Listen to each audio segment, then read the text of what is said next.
How many different law enforcement agencies have you worked with? About 16. That's a tremendous number. Which were they? Well, the Drug Enforcement, the DEA, Customs, NYPD, New Jersey State Police, let's see, IRS, stolen cars, you name it, and I'm there, okay?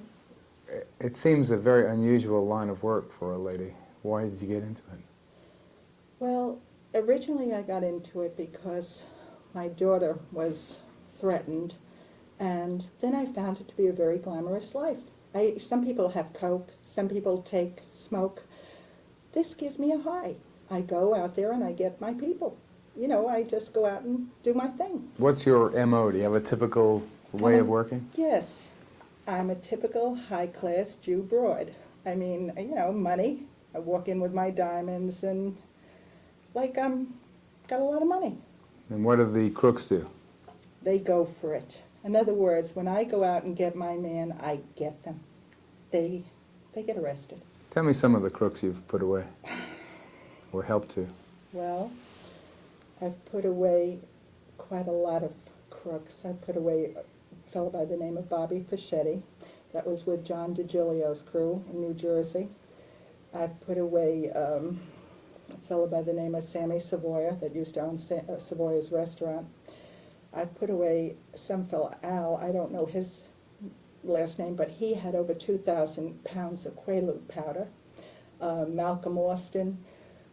Recently I worked on the Persico trial, and I just put away Scarpetta, and goes on and on. Aren't you worried that these people might exact revenge? I mean, they don't exactly like informants. I know you're a confidential informant. You work with law enforcement, but the crooks don't care about that. I'm not a confidential informant anymore because I testified in New York on the Persico trial. So everybody really knows who I am. Aren't you frightened? Well, I'm still alive after 16 years. Maybe I have an angel on my shoulder. You can't be frightened. When you go into this line of business, you can't look over your shoulder. You just can't. You know what you're going to do, and if I'm going to die, I'm going to die. You die crossing the street, don't you? How do you work your compensation? I mean, how do they work out how much they pay you? Well, normally, they ask me what I want. And when I tell them what I want, they cut me down to half or maybe a third. And sometimes I've been done out of money. I haven't been paid. And I've worked hard, and I haven't been paid, but I'm still working. I'm in there working.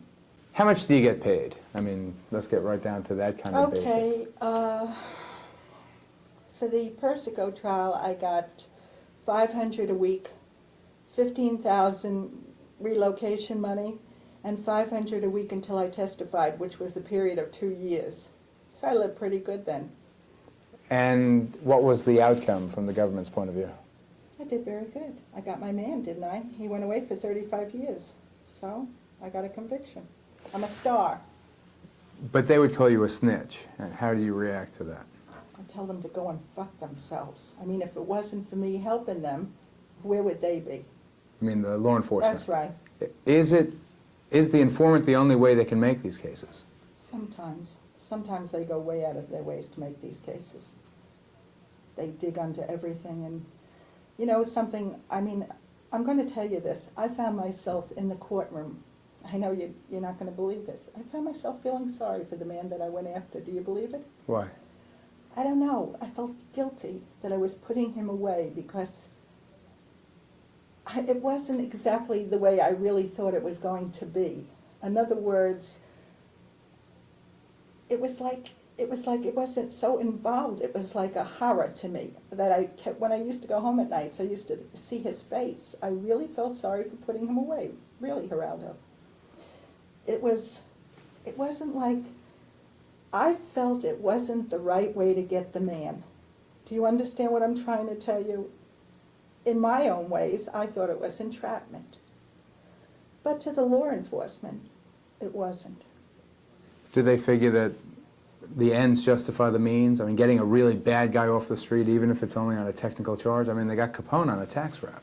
Well, when I was doing the Persico trial, it seemed like they wanted to get everybody, every wise guy off the street, and that's how the commission case came about, and this is how the Persico, and then John Gotti, and I mean, it was like unbelievable. They were just out to get everybody. It was like a roundup of old men. What are they going to do with old men in a jail? I mean, do you understand what I'm trying to tell you? Mm-hmm. There's a lot of other important people out there that they haven't gone after, but it's the older people, the known people, and that's what they went after.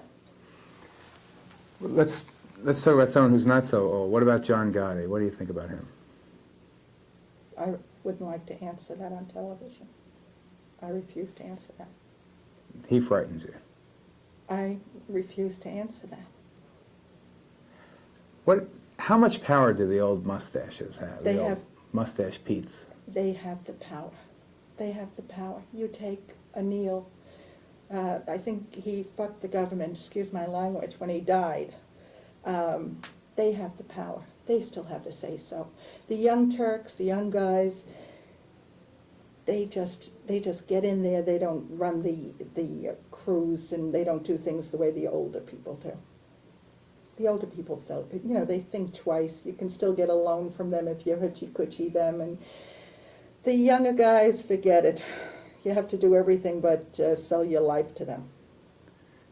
You think the mustache Pete's are a better class of people than the new guys? Definitely. Definitely. They have class. They're in the world all by themselves. They're worth writing books about. But their world is ending, isn't it? Nope, it isn't. That's what you think.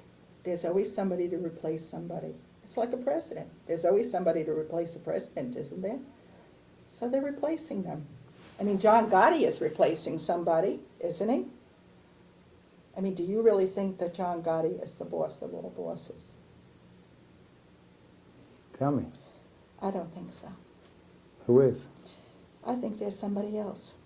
And I wouldn't want to tell you on television who I think he is. But I think he's related to a very powerful man that died. He's the son of a very powerful man. So Gotti's lawyer, Bruce Cutler, told me there's no such thing as the mafia. No such thing as the commission. Well, when I testified on the Persico trial, one of the fellows that I was talking to on a wire said it was a conglomerate. He used the word conglomerate. They weren't a mafia. They were a conglomerate of men. If that's what they choose to call themselves, mafia conglomerate, they're still there. They exist. They work in cooperation? What do you mean by that? I mean, do they work in concert? Are they, an organization, a syndicate? They're a syndicate. They're all over. They're here, they're in Louisiana, they're all over the world. Then why don't they frighten you? I don't know. Maybe I'm not normal, but they don't frighten me.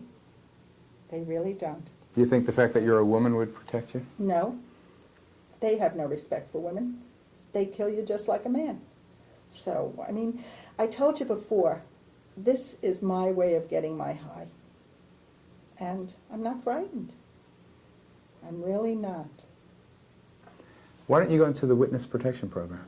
I will not go into the witness protection program because I don't believe in it. I believe that you can get killed faster on the witness protection program than you can walking the streets. In other words, I can protect myself. The witness protection program is too involved. It's stupid. It's stupid. A lot of people I know that went on it fell off of it. I won't go on it. It's not for me. What do you think of a guy like Henry Hill? Is he a colleague of yours? Henry Hill, you mean from the Lufthansa, the whole bit, that whole schmear? No, he's not a colleague of mine because I'm not in his class. I don't pull any robberies. I don't steal. I'm just a working girl. Just a hard-working girl. Woman. But you've done illegal things, haven't you? Yes. The government knows what I've done.